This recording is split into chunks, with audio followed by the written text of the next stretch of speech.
Hi everyone. ಇವತ್ತು ನಾವು ಮನೆಯಲ್ಲಿ ಸುಲಭವಾಗಿ ಕ್ಯಾರೆಟ್ ಹಲ್ವಾನ 15ರಿಂದ 20 ನಿಮಿಷದಲ್ಲಿ ಹೇಗೆ ಮಾಡೋದು ಅಂತ ನೋಡೋಣ.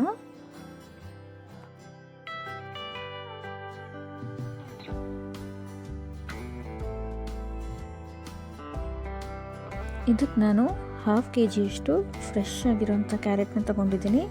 ಇದನ್ನು ಚೆನ್ನಾಗಿ ವಾಶ್ ಮಾಡಿಕೊಂಡು ಮೇಲೆ ಸಿಪ್ಪೆನೆಲ್ಲ ತೆಗೆದುಕೊಂಡು ನಾನು ಇಲ್ಲಿ ತುರಿದ್ಕೊಳ್ತಾ ಇದ್ದೀನಿ.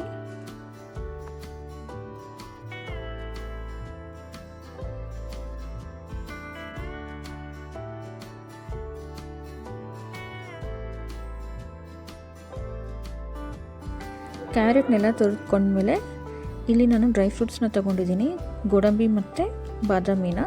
ಇದನ್ನು ಚಿಕ್ಕದಾಗಿ ಕಟ್ ಮಾಡಿಕೊಂಡು ತುಪ್ಪದಲ್ಲಿ ಫ್ರೈ ಮಾಡ್ಕೊಳ್ಳೋಣ.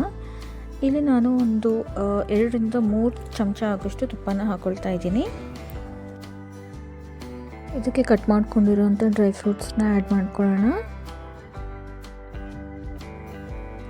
ಅದು ಗೋಲ್ಡನ್ ಬ್ರೌನ್ ಆಗೋವರೆಗೂ ಫ್ರೈ ಮಾಡಿಕೊಂಡು ಅದನ್ನು ಒಂದು ಸಪ್ರೇಟ್ ಬೌಲಲ್ಲಿ ತೆಗೆದಿಟ್ಕೊಂಡು ನಂತರ ಅದೇ ಬಾಣಲೆಯಲ್ಲಿ ಇನ್ನೊಂದು ಸ್ವಲ್ಪ ತುಪ್ಪ ಹಾಕ್ಕೊಂಡು ಕ್ಯಾರೆಟ್ನ ಫ್ರೈ ಮಾಡ್ಕೊಳ್ಳೋಣ. ಎಲ್ಲ ಕ್ಯಾರೆಟ್ನ ಚೆನ್ನಾಗಿ ತುಪ್ಪದಲ್ಲಿ ಫ್ರೈ ಮಾಡ್ಕೊಳ್ಳೋಣ ಮೀಡಿಯಮ್ ಫ್ಲೇಮಲ್ಲಿ.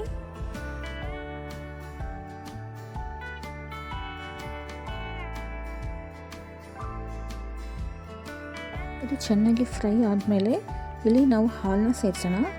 ನಾನಿಲ್ಲಿ 2 ಕಪ್ ಆಗೋಷ್ಟು ಗಟ್ಟಿ ಹಾಲನ್ನ ಸೇರಿಸ್ತಾ ಇದ್ದೀನಿ. ಇದನ್ನು ಚೆನ್ನಾಗಿ ಮಿಕ್ಸ್ ಮಾಡಿಕೊಂಡು ಒಂದು 5ರಿಂದ 8 ನಿಮಿಷಗಳ ಕಾಲ ಲಿಡ್ನ ಕ್ಲೋಸ್ ಮಾಡಿಬಿಟ್ಟು ಬೇಯೋದಕ್ಕೆ ಬಿಡೋಣ. ಎಲ್ಲನೂ ಹಾಲು ಸಕ್ಕರೆನ ಎಲ್ಲನೂ ಒಟ್ಟಿಗೆ ಆಗಿಬಿಟ್ರೆ ಅದು ಚೆನ್ನಾಗಿ ಬೇಯಲ್ಲ. ಅದಕ್ಕೆ ಫಸ್ಟ್ ತುಪ್ಪದಲ್ಲಿ ಫ್ರೈ ಮಾಡಿ ಆಮೇಲೆ ಹಾಲು ಹಾಕಿ ಬೇಯಿಸಿ ನಂತರ ಈಗ ಸಕ್ಕರೆನ ಹಾಕೋಣ. ಈಗ 1/2 kg ಕ್ಯಾರೆಟ್ಗೆ ನಾನಿಲ್ಲಿ 2 ಕಪ್ ಅಷ್ಟು ಸಕ್ಕರೆನ ಹಾಕ್ತಾಯಿದ್ದೀನಿ. ನಿಮ್ಮ ಟೇಸ್ಟಿಗೆ ಜಾಸ್ತಿ ಸಕ್ಕರೆ ಬೇಕು ಅಂದರೆ ಜಾಸ್ತಿ ಸಕ್ಕರೆನ ಹಾಕ್ಕೊಳ್ಬೋದು, ಬಟ್ 2 ಕಪ್ ಸಕ್ಕರೆ ಕರೆಕ್ಟಾಗಿ ಆಗುತ್ತೆ. ಇದನ್ನು ಚೆನ್ನಾಗಿ ಮಿಕ್ಸ್ ಮಾಡಿಕೊಂಡು ಇವಾಗ ಇದನ್ನು ಒಂದು 5ರಿಂದ 8 ನಿಮಿಷ ಮತ್ತೆ ಸಕ್ಕರೆನಲ್ಲೇ ಬೇಯಬೇಕು. ಆವಾಗ ಕ್ಯಾರೆಟ್ ಕಂಪ್ಲೀಟಾಗಿ ಸಕ್ಕರೆನ ಹೀರ್ಕೊಳ್ಳುತ್ತೆ.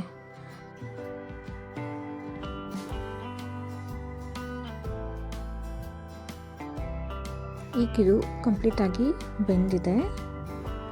ಈಗ ಇದಕ್ಕೆ ಫ್ರೈ ಮಾಡಿರೋಂಥ ಡ್ರೈ ಫ್ರೂಟ್ಸ್ನ ಮಿಕ್ಸ್ ಮಾಡೋಣ.